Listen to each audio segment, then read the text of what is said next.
গিন্নি, আরে ও গিন্নি, আমি চললাম মহাজনের বাড়ির দিকে। দাঁড়াও দাঁড়াও, মহাজনের বাড়িতেই যখন যাচ্ছ তাহলে এক কাজ করো, তুমি বাজারের ব্যাগটাও নিয়ে যাও, সঙ্গে করে বাজার করেও নিয়ে এসো। কেন গো গিন্নি, বাড়িতে কি সমস্ত বাজার কাঁচা সবজিপত্র সবকিছু শেষ হয়ে গেছে কিছু নাকি? না গো, কিছুই তো নাই, নইলে আর কি তোমাকে আমি এমনি এমনি দাঁড় করাতাম আর বাজারে যেতে বলতাম? তা কি আনবো সেসব তো আমাকে কিছুই এখনো বললে না। সেই সমস্ত কিছু বলে দিলে তো আমার ভালো হতো। সে তোমাকে অত চিন্তা করতে হবে না, আমি ফর্দ করেই রেখেছি, তুমি সেটা দেখেই বাজার করে নিয়ে আসবে। এই তো, এই না হলে আমার গিন্নি সব জানে যে আমার কিছুই মনে থাকে না, সেজন্যই আমার জন্য ফর্দ করে রেখেছে। হ্যাঁ, তোমার তো কিছুই মনে থাকে না, একটা জিনিস আনতে বললে তুমি তো সেটা ভুলেই যাও, সেই জন্যই তো তোমার জন্য ফর্দ করে রেখেছি, যাতে তুমি না ভুলে যাও। ঠিক আছে ঠিক আছে, আমি মহাজনের বাড়ি থেকে টাকা নিয়ে ফেরবার পথে বাজারে গিয়ে কাঁচা সবজিপত্র সমস্ত কিছু কিনে নিয়ে আসবো। বাবা, ও বাবা, তুমি বাজারে যাবে বাবা? তুমি যখন বাজারেই যাবে তাহলে আমার জন্য একটা বড় মাছ আনবে, আমার না বড্ড খেতে ইচ্ছা করছে। কি রে মা, বড় মাছ খেতে ইচ্ছে করছে? ঠিক আছে মা, আমি দেখছি কি করা যায়, যদি সস্তায় বড় মাছ পাই তাহলে তোর জন্য নিয়ে আসবো। ইয়ে, কি মজা, আজকে আমি বড় মাছ খাবো, কি মজা কি মজা।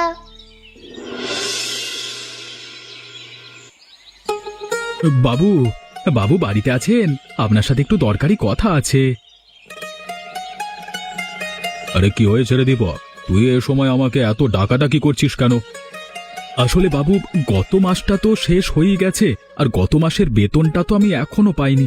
আসলে বাড়িতে টাকা পয়সা নেই, বাজার করতে হবে, সেই জন্যই আপনার বাড়িতে এলাম। আপনি যদি বেতনটা দিতেন তাহলে খুব ভালো হতো। বেতনটা তো তুই পেয়ে যাবি, কিন্তু একটা শর্ত। শর্ত মানে?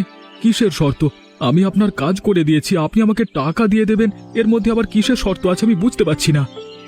কালকে কমলপুরে মাছ নিয়ে যেতে হবে, তার জন্য আজকে মাছ ধরতে হবে।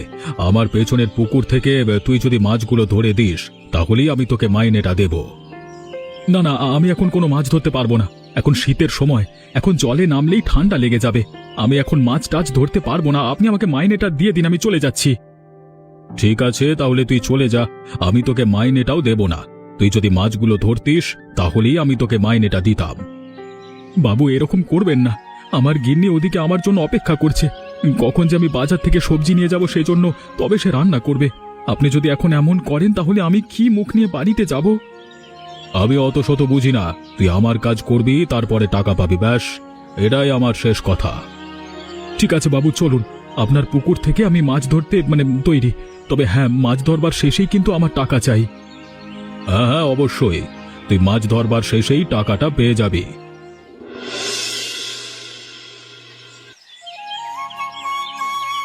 মালতী, ওই মালতী, কোথায় গেলি রে? আয় তাড়াতাড়ি আয় রান্নাঘরে, খেয়ে নিবি আয়। কি হলো গো মা, তুমি আমাকে এত ডাকাডাকি করছো কেন? তা ডাকাডাকি করবো না? কটা বাজে সেটা দেখেছিস? এবার তো খেতে হবে। কিন্তু বাবা কোথায়?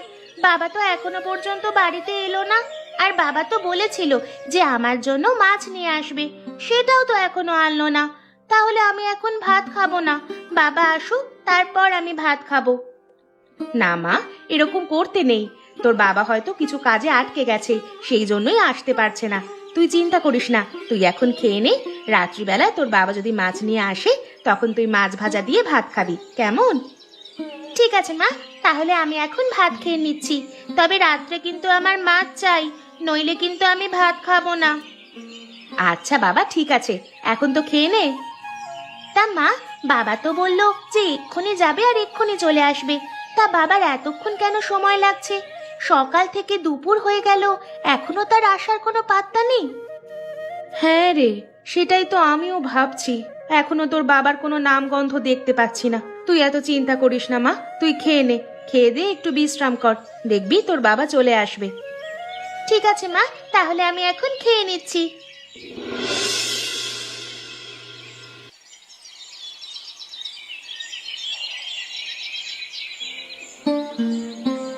বাবু, বাবু, আমি চলে এসেছি পুকুরের মাছ ধরে। ও তুই চলে এসেছিস? তা পুকুরের মাছ ধরে তোর কত টাকা হয়েছিল রে? সেটা তো আপনি ভালো করে জানেন বাবু, আমি আর কি করে জানবো। তা বাবু, আপনাকে একটা কথা বলবো, কিছু মনে করবেন না তো? আরে দীপক, বল না, কি বলবি? আসলে বাবু, আপনার পুকুরে যখন মাছ ধরছিলাম তখন একটা বড় রুই মাছ ধরেছিলাম। সেই মাছটা যদি আপনি আমাকে বাড়িতে নিয়ে যেতে দিতেন তাহলে খুব ভালো হতো। আমার মেয়ে আমার কাছ থেকে একটা বড় মাছ খেতে চেয়েছে, আপনি যদি দেন খুব ভালো হয়। শালা ভিখিরির বাচ্চা, তুই কত টাকা এবার রোজগার করিস বে? এই, আমার পুকুরের মাছ কিনবি বলছিস?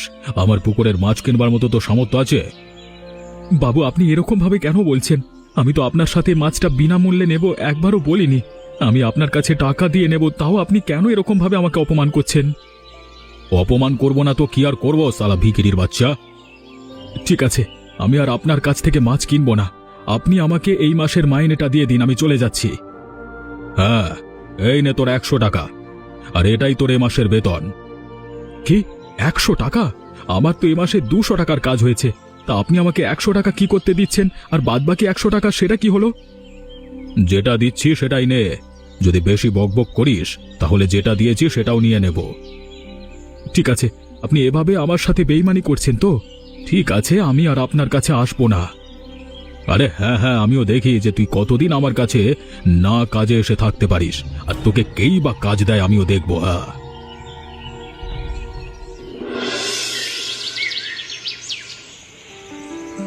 গিন্নি, আরে ও গিন্নি, কোথায় গেলে গো? আমি চলে এসেছি। আরে কি গো, তোমার খবরটা কি বলো তো? তুমি তো সে কোন সাত সকালে গিয়েছিলে মহাজনের বাড়িতে, তা তোমার এখন আসার সময় হলো? তুমি কি কোথাও বসে আড্ডা মারছিলে নাকি? না গো গিন্নি, আমি কোথাও বসে আড্ডা মারিনি। তাহলে তোমার বাড়িতে আসতে এত দেরি হলো কেন? এত তো দেরি হওয়ার কথা নয়।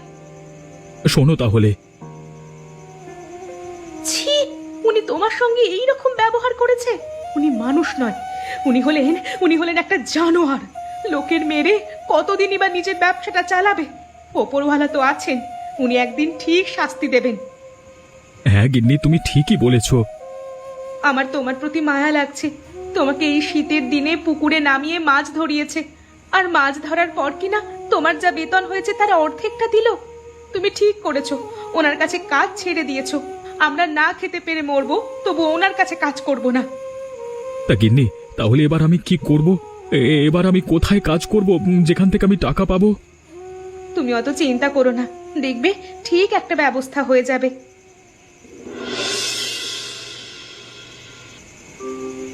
গিন্নি, আরে ও গিন্নি, জানো আজকে কি হয়েছে? তা বলে ফেলো, কি বলবে? আরে গিন্নি, আজকে আমি দীপককে ঠকিয়ে অনেক টাকা পকেটে রেখে দিয়েছি। দীপককে ঠকিয়ে তুমি অনেক টাকা পকেটে রেখে দিয়েছো মানে?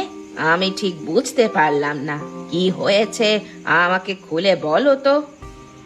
জানো গিন্নি, দীপক আজকে আমার কাছে এসেছিল টাকা চাইবার জন্য, আর আমি তাকে পুকুরের এই কনকনে ঠান্ডা আবহাওয়ায় মাছ ধরিয়ে আর কম বেতন দিয়ে তাকে বাড়ির থেকে বের করে দিয়েছি।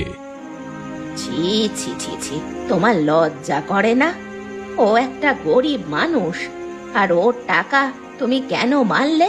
তুমি অন্য কারো টাকা মারতে তাহলে আমি খুশি হতাম, কিন্তু ওর টাকা মেরেছো, আমি একদমই খুশি হইনি। তুমি অত জ্ঞান দিতে এসো না তো। যেটা করেছি আমি ভালোই করেছি। আর হ্যাঁ, জানো, ও আমার কাছ থেকে কাজ ছেড়ে দিয়েছে। ভালোই করেছো, তোমার কাছ থেকে কাজ ছেড়ে দিয়েছে। তুমি নইলে তো ওর প্রাপ্য টাকা ওকে দিতে না। ঠিকই করেছে, তোমার কাছে কাজ ছেড়ে দিয়ে ঠিক করেছে। গিন্নি, এবার কিন্তু বড্ড বাড়াবাড়ি হয়ে যাচ্ছে। বাড়াবাড়ির আবার কি হলো? যেটা সত্যি সেটাই তো বললাম। এই তোমার সাথে ফালতু বকাটাই আমার বৃথা। আমি বরং ঘরে যাই, একটু বিশ্রাম করিয়ে নিই। হ্যাঁ হ্যাঁ, যাও না, তোমাকে কে আটকে রেখেছে?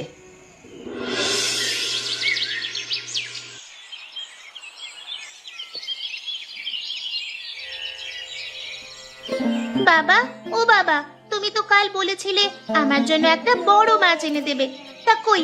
তুমি তো আনলে না। আমি কত আশা করে বসেছিলাম যে গরম গরম মাছ ভাজা দিয়ে ভাত খাবো, কিন্তু তুমি তো আনলে না বাবা। তুমি কেন আনলে না? মা, আসলে মাছের তো প্রচুর দাম, সেই জন্যই আমি তোমার জন্য মাছ আনতে পারিনি। তুমি চিন্তা করো না, আমি আজকে বাজারে তো যাব, একটা ছোট মাছ দেখে তোমার জন্য নিয়ে আসবো। না না বাবা না, আমি ছোট মাছ খাবো না। আমি খেলে বড় মাছই খাবো, নইলে আমি মাছই খাবো না। কি করব গো, এবার তোমার মেয়েটাও বায়না করছে খাওয়ার জন্য, আর আমার কাছেও সেরকম কোনো টাকা নেই যে আমি তোমার মেয়েকে মাছ এনে খাওয়াবো। আমারও প্রচুর কষ্ট হচ্ছে। আমাদের মেয়েটা আমাদের সামনে ওইভাবে কাঁদছে, আর আমি আমার মেয়ের কিছুই শখ আহ্লাদ পূরণ করতে পারছি না। শুধুমাত্র একটা মাছ খাবে বলেছে, সেইটাও আমি পূরণ করতে পারলাম না। তুমি এখন এরকম ভাবে কেঁদো না। তুমি যদি এখন এভাবে কেঁদে ফেলো তাহলে আমার কি হবে? দেখছি আমার মেয়ে তো খাবে বলেছে, আমি আমার মেয়ের মুখ চেয়ে বড় মাছ নিয়ে আসবো, তাতে আমাদের যা হবে হবে। হ্যাঁ গো, তুমি ঠিকই বলেছো।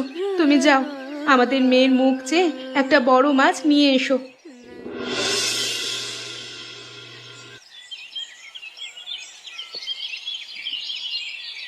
আরে কি রে বিক্রম, তার দোকানের কি অবস্থা? কি আবার হবে বলো দীপকদা, ওই চলে যাচ্ছে। তা তোমার কি অবস্থা? তুমি তো এই মহাজনের কাছে কাজ করো, তা তোমার সব ঠিকঠাক আছে তো? না রে বিক্রম, কিছুই ঠিক নেই।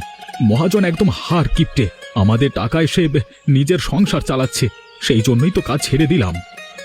ও, তাহলে এখন কি করছো? কি আবার করব, এখন বাড়িতেই বসে আছি। দেখি কদিনে আমার কিছু কাজ জোগাড় করতে পারি কিনা। তা আমার দোকানে এসেছো, কিছু মাছ কিনবে নাকি? হ্যাঁ রে, আমার মেয়েটা অনেকদিন ধরে মাছ খাবে করছিল, সেই জন্যই তোর দোকানে এলাম। তা তোর দোকানে সব থেকে বড় মাছ কি আছে রে? এই তো একটা 1 কেজি ওজনের মাছ আছে, রুই মাছ। আর এই মাছটা তুমি নিয়ে যাও, এই মাছের পেটের ভেতরে অনেক ডিম আছে, এই মাছটা নিয়ে গেলে তুমি লাভবান হবে। তো কত টাকা হবে মাছটার? কম করে 50 টাকা হবে। না না, এত টাকা দিয়ে আমি মাছ কিনতে পারবো না। তুই যদি একটু কম করিস তাহলে আমি ভেবে দেখতে পারি। ঠিক আছে, তাহলে তুমি 45 টাকাই দিও। ঠিক আছে, তুই আমাকে ওই মাছটা দিয়ে দে, আর এই নে তোর 45 টাকা। এই নাও তোমার মাছ। ঠিক আছে বিক্রম, তাহলে আমি এখন আসছি, আবার বাড়িতে যেতে হবে তো। হ্যাঁ, তুমি যাও, আসবে কিন্তু আবার দোকানে। হ্যাঁ,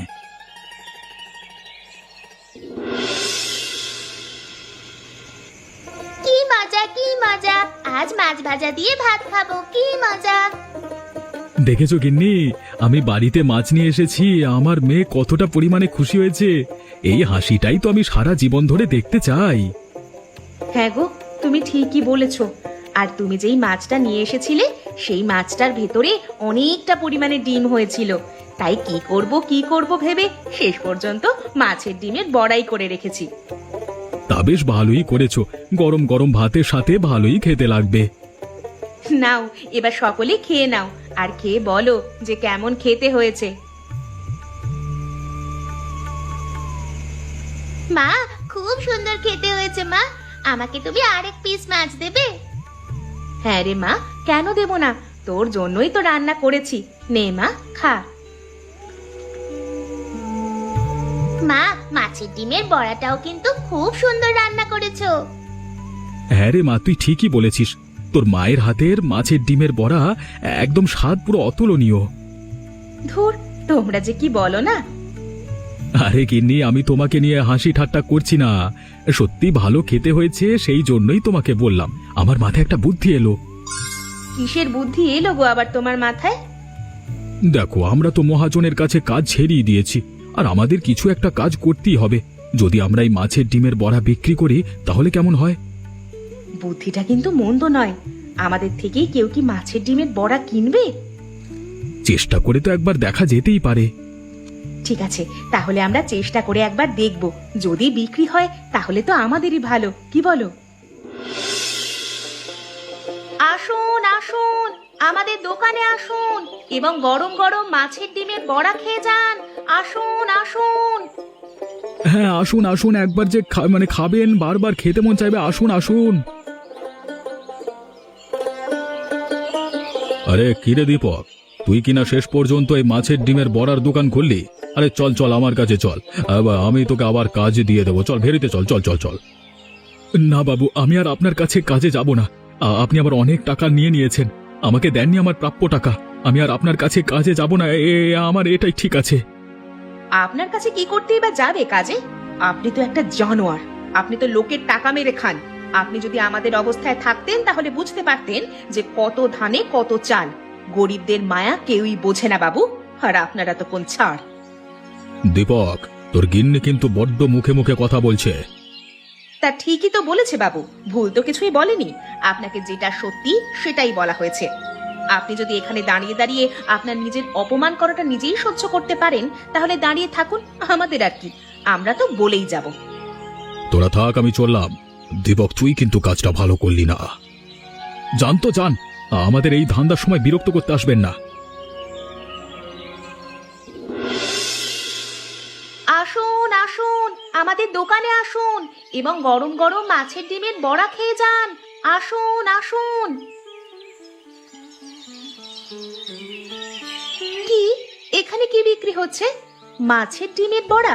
তা মাছের ডিমের বড়া কেমন খেতে হয়? কেন, আপনি কখনো খাননি এই মাছের ডিমের বড়া? তাহলে একবার খেয়ে দেখুন, একবার খেলেই বারবার খেতে ইচ্ছে করবে। না না, আমি তো কখনো এই মাছের ডিমের বড়া খাইনি। ঠিক আছে, তাহলে আমাকে একটা দাও, আমি খেয়ে দেখি যে কেমন খেতে হয়েছে। এই নাও, খেয়ে দেখো মাছের ডিমের বড়া, আর খেয়ে বলো যে কেমন খেতে হয়েছে। বাহ, এটা তো খুব সুন্দর খেতে। এই রকম মাছের ডিমের বড়া তো আমি আগে কখনো খাইনি। আমি তো বলেছিলাম তোমার খেলেই পছন্দ হয়ে যাবে। তা মাছের ডিমের বড়ার কত দাম? মাত্র 5 টাকা। কি, মাত্র 5 টাকায় এত সুন্দর স্বাদ এই মাছের ডিমের বড়াটার? আর তুমি কিনা এই জিনিসটা মাত্র 5 টাকায় বিক্রি করছো? তা তোমার তো লস হয়ে যাবে। এই জিনিসটা যদি আমাদের শহরে বিক্রি করতো, তাহলে 50 টাকার কমে বিক্রি করতো না। কি করব বলো, এটা তো আর তোমাদের মতো শহর নয় যে 50 টাকা বললে সবাই কিনে নিয়ে যাবে। এটা হলো গ্রাম, আর কম পয়সাতেই আমরা খাওয়াতে ভালোবাসি, যাতে লোকেরা খেয়ে সন্তুষ্টি পায়। বাহ, তোমাদের এই উদ্যোগ আমার খুবই পছন্দ হয়েছে। তোমাদের আমি একটা সুযোগ করে দিচ্ছি, তোমরা শহরে যাবে আর আমার বাবার দোকানেই তোমরা কাজ করবে, আর এই নতুন মাছের ডিমের বড়া বিক্রি করবে। কিন্তু আমরা তো এর আগে কখনো শহরে যাইনি। তোমাদের অত চিন্তা করতে হবে না, আমি তো আছি, তোমাদের কোনো অসুবিধা হবে না।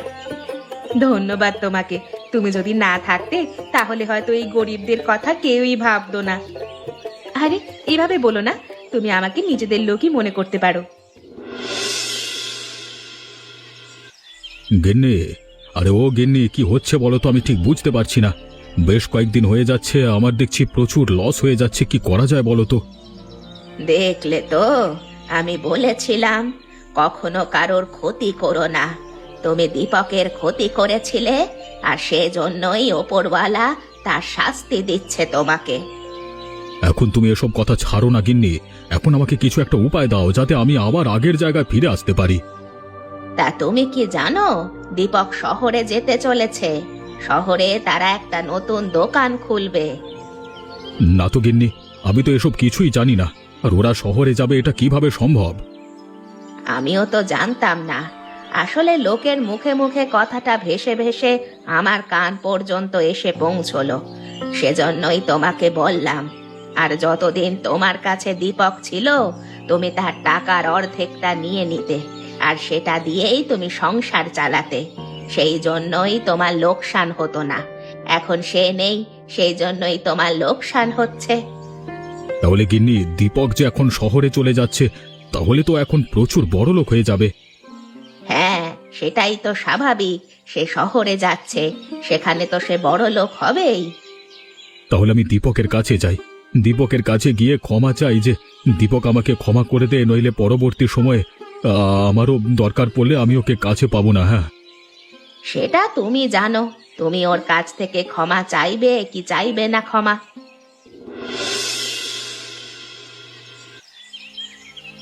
দীপক, আরে ওই দীপক, কোথায় তুই?